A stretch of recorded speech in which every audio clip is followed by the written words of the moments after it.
ఆంధ్రప్రదేశ్ రాష్ట్ర ప్రభుత్వ ఉద్యోగులు, ఉపాధ్యాయులు మరియు పెన్షనర్లందరూ ఎంతో ఆశగా ఎదురుచూస్తున్న కొత్త పీఆర్సీ అంశం ఇప్పుడు మరోసారి తెరపైకి వచ్చింది. రాబోయే సంక్రాంతి పండుగను దృష్టిలో ఉంచుకొని ప్రభుత్వం ఉద్యోగులకు తీపి కబురు అందించాలని, తక్షణమే పీఆర్సీని ప్రకటించాలని యూటీఎఫ్ రాష్ట్ర అధ్యక్షులు సొర్ల మురళీమోహన్ గారు డిమాండ్ చేశారండి. రాష్ట్రంలో గత పీఆర్సీ గడువు జూన్ 2023తోనే ముగిసిపోయిందని, అప్పటి నుంచి నేటి వరకు కొత్త వేతన సవరణపై ప్రభుత్వం ఎటువంటి అధికారిక ప్రకటన చేయకపోవడం అన్యాయమని ఆయన ఆవేదన వ్యక్తం చేశారు. సిఐటియు కార్యాలయంలో జరిగిన జిల్లా యూటీఎఫ్ కౌన్సిల్ సమావేశంలో ఆయన మాట్లాడుతూ పలు కీలక అంశాలను ప్రభుత్వం దృష్టికి తీసుకెళ్లారు.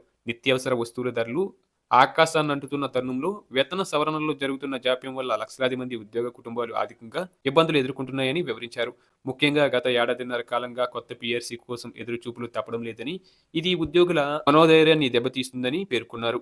ఈ నేపథ్యంలో సంక్రాంతి పండుగను పురస్కరించుకొని ప్రభుత్వం ఒక భారీ ఆర్థిక ప్యాకేజీని ప్రకటించాల్సిన అవసరం ఉందని ఆయన సూచించారు.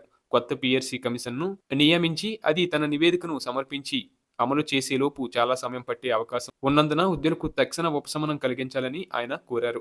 ఇందులో భాగంగా కనీసం 30% ఐఆర్ మధ్యంతర భృతిని ప్రకటించాలని డిమాండ్ చేశారు.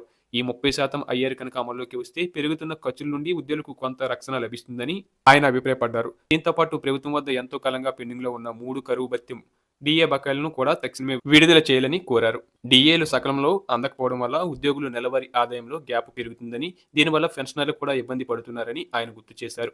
ప్రభుత్వం కేవలం హామీలకే పరిమితం కాకుండా ఒక స్పష్టమైన కార్యాచరణను రూపొందించాలని యూటీఎఫ్ నేతలు హితవు పలికారు. సంక్రాంతిలోపు పీఆర్సీ కమిషన్ నియామకం, ఐఆర్ ప్రకటన మరియు పెండింగ్ డిఏల విడుదల వంటి అంశాలపై ప్రభుత్వం సానుకూల నిర్ణయాలు తీసుకోవాలని వారు కోరుచున్నారు.